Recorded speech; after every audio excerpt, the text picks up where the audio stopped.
Parties have been sworn in. You may be seated. Ladies, have a seat, please. Miss Ayat, the defendant was a friend of yours, a good friend, since high school, I believe. Yes. And you were roommates for a period of time. Yes, Your Honor. Your complaint alleges that at some point, Miss Canales, with your permission, drove your car. She drove your car because you had been in some sort of an accident. I was in an accident and unable to walk or drive. I broke my ankle. The agreement that you worked out was she didn't have a car, and she would drive you to work or where you had to be, yes, Your Honor, appointments, and she would have use of the car if she had to do other things. Yeah. Well, that worked out fine for a while, and then Miss Canales, while on one of her own errands, totaled your car. That's correct. She had an accident, she hit a tree, and totaled the car. Your insurance company paid up to a certain amount, which was the Blue Book value of the car. Yes. But you had an amount that you owed on the loan that was in addition to that, and you want Miss Canales, since she was responsible for the accident, to be responsible for the difference between what you have to pay to the loan company and what the insurance company paid you for the car. And the difference in that amount is how much? $4,293.19.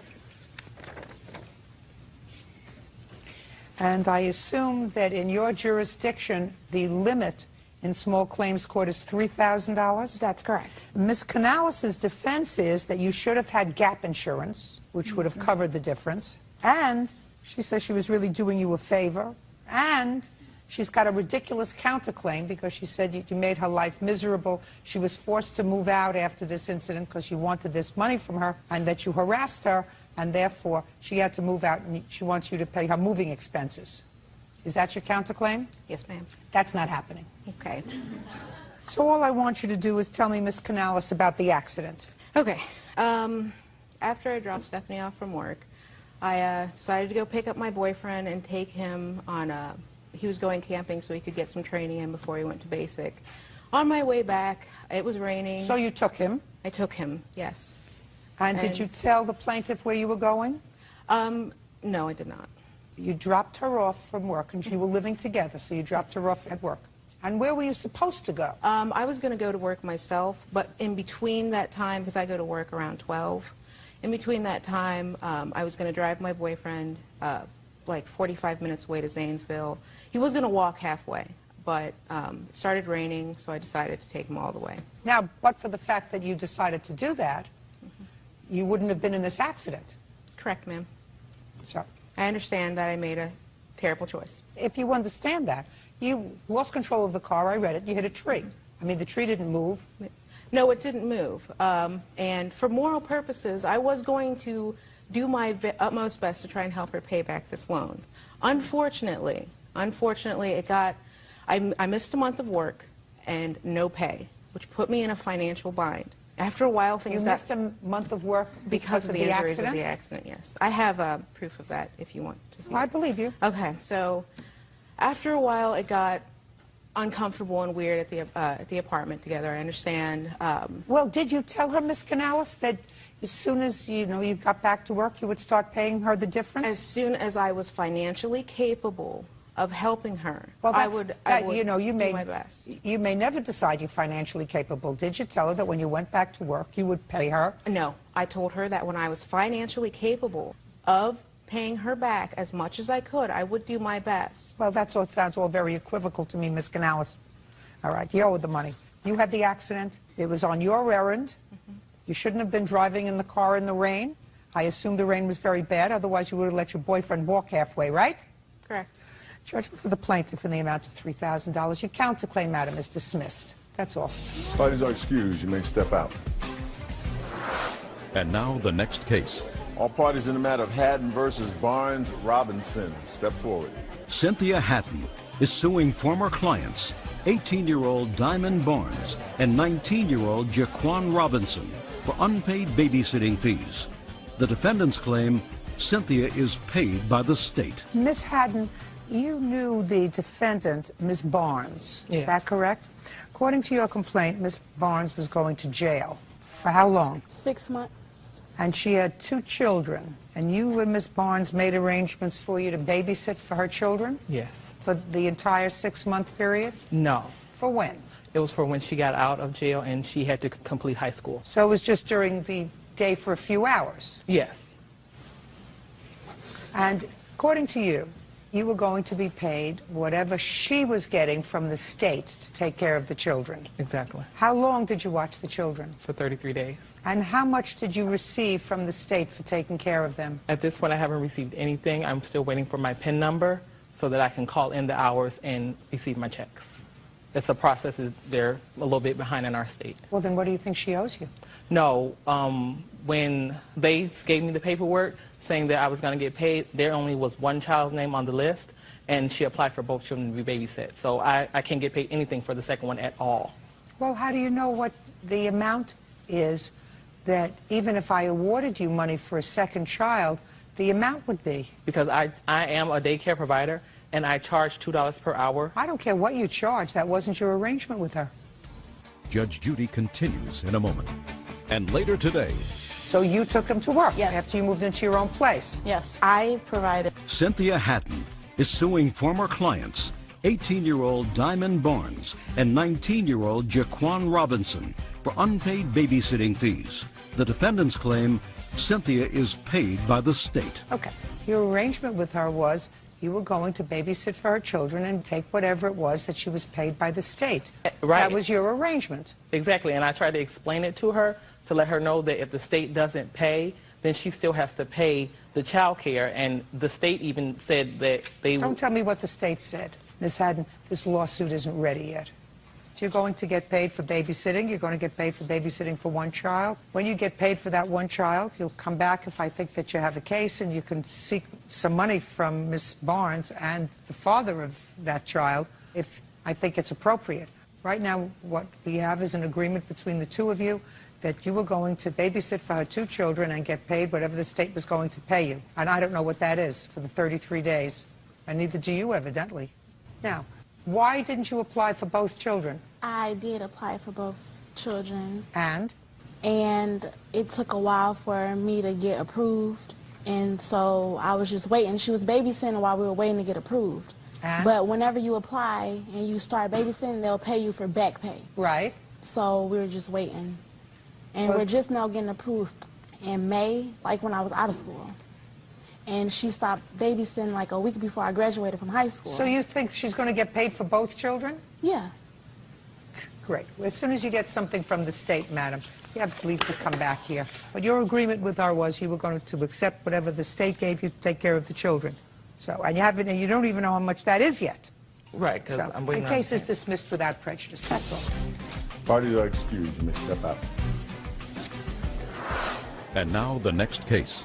All parties in the matter of Brewington versus Brewington, step forward, please. Denise Brewington is suing her daughter-in-law, Julie Brewington, for a loan to pay her bills. Denise says she took out a title loan on her car in order to loan her the money. Miss Brewington, this is your daughter-in-law, and I assume this is your son. Is that right? Yes, it is. It's your claim that you made a loan to your daughter-in-law. Yes. You want your money back.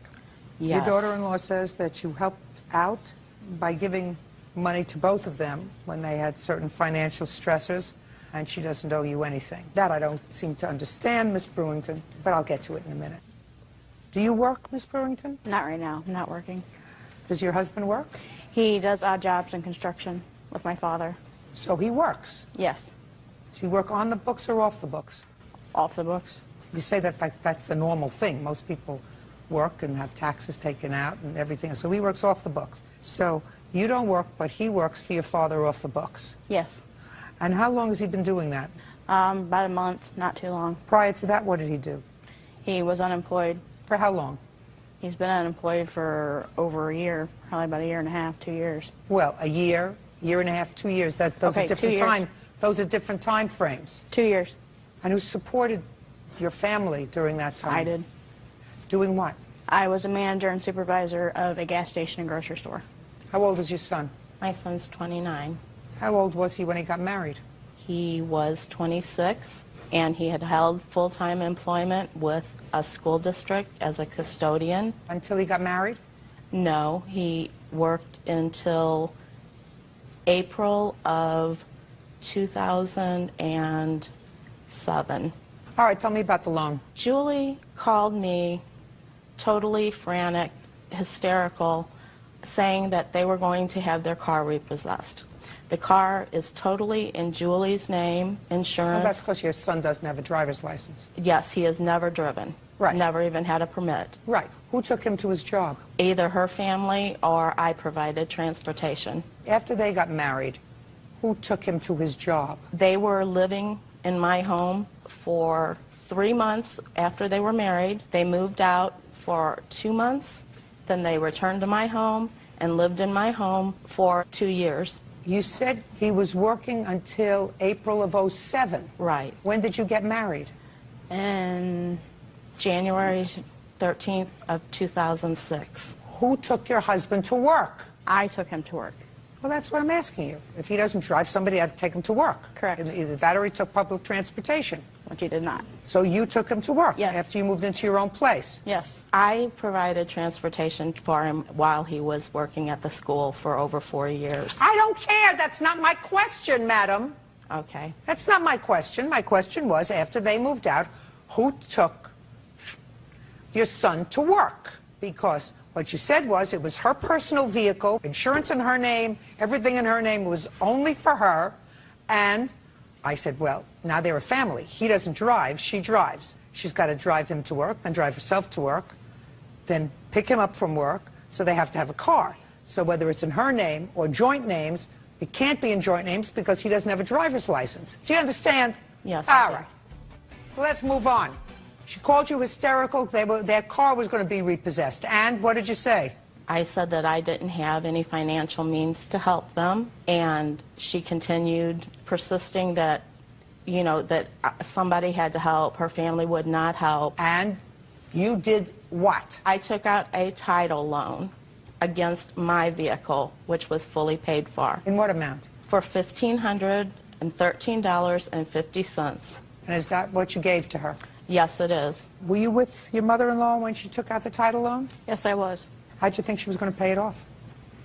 I didn't really know. She'd given me money in the past. She'd given us both money in the past and had never asked for it back before. And I wasn't underneath the circumstances that I thought that I had to pay it back. Well, you thought wrong. Because it wasn't money that she took out of a bank. It was money that she took out against her car. And her car was going to be repossessed. Her car was going to be repossessed just like yours was going to be repossessed. I didn't think it was a loan. When she gave you money in the past, did you ever go with her and she hocked or pawned something like a car? No. Well, then something might have had a clue. A bulb might have gone on off in your head and said, this is different. I guess you're right. Right. You owe your mother money? No, not in my opinion. Charging for the plaintiff for the amount of $1,500. That's all. Step out. Parties are excused. You may step out. And now the next case. All parties in the matter of Fenimore versus Kilbourne. Step forward. Julie Fenimore is suing the father of her granddaughter, 20-year-old Gregory Kilbourne, for half of her daughter's medical bills resulting from the pregnancy and birth. Miss Fenimore, this I assume is your daughter. This was her boyfriend. She was 16, he was 19, they made a baby, and it is your claim that Mr. Kilbourne is responsible for half of the unreimbursed medical bills for your daughter for her hospital stay. Yes, ma'am. Mr. Kilbourne says he agreed to pay the expenses for the baby, but not for your daughter. No, that's a lie. Okay, well, tell me. We all sat down in the middle of my living room. We had discussed what they wanted to do as her being pregnant. And he said, and she both said that they wanted to keep the baby. They wanted to raise the baby. We explained to them both that they both are 50-50 responsible for what they had done, you know, their actions, everything, that they were both responsible for it. So we sat down and we had discussed that that me and my husband would pay for half of what her expenses was going to be, and he would pay the other half. When the baby was born, that's their responsibility. That has nothing to do with us. Our insurance company would not cover the baby. Who covered the baby? His insurance. He put the baby on his insurance. Okay, so you changed your policy from a single policy to a family policy? Yeah, I had to just add my daughter under the child. Okay, so and she was totally covered? Yes. Go ahead. In the beginning of all this, I mean, he was great. I mean, he seemed to be upbeat about it. She was a minor. She was only 16. Who was responsible for her medical bills? We pay for her insurance. You are. Correct. You are responsible for her because she's a minor. Right. You're not responsible for your grandchild. No. That would be his responsibility right now while she's still a minor. She's still a minor? Yes, ma'am. But you're responsible for her medical bills, even her pregnancy bills. Yeah, but he agreed that we'd go 50-50. Did you say that? No. I agreed to take care of my daughter when she was born, and they said that they would take care of her. I offered to put her on my insurance. I have a little bit better insurance than they do. No, And that's a lie. Okay. Whatever it is, Ms. Fenimore, you're responsible for your own child. Correct. You take care of your daughter's medical bills. If he's doing the right thing with regard to take care of his child, that's reasonable. Does the child live with you? Yes, ma'am. Mr. Kilborn pay child support? Yes. Regularly? Yes. Yeah. Yes. Off and on, yes. It's Yes. like pulling teeth. I have a feeling that he does. Do you see your daughter? Yes, I get her every other weekend and twice a Great. week. Is that by court order? Not yet. It's a written agreement that me and Christy have together. I would get that finalized in a court. I think that that's a really good idea. How much do you send in child support? Right now, I give $250 a month. We had a hearing about it, and we're waiting for the verdict right now. Oh, so you did go to court. Yeah, we had a court for child Great. support. Terrific. But even before you went for child support, you were giving her $250 a month? Yes. Sounds to me as if he's very reasonable, Miss Fenimore. Not What- really. I mean, like I say, Miss we all Fenimore, it said- sounds to me like he's very reasonable. What is your daughter doing? She's in high school right now, trying to get her diploma and graduate high school and being a mother. Well, that's a very good thing for her to do, at least get part of an education. And if she graduates from high school, Yes. she help you around the house? Yes, ma'am. Do you work? Yes. Your husband work? Yes. Mr. Kilborn sounds to me as if he's taking care of his responsibility. Your daughter is yours. You have to take care of it. Case is dismissed. That's all. Parties are excused. May step out. I felt he was responsible for what his actions had caused. We had an agreement. She tried to come back and get me to pay stuff, and they held the agreement. Sometimes when you do the wrong things, you need to own up and pay what is right. Judge Judy was right on the ball. Hopefully they can get along and, like I say, just push things under the bridge and go from there. There's no hard feelings. It's more than what I thought it was going to be. Just take care of your daughter. Me and Greg can just go on with our lives and raise our daughter separately.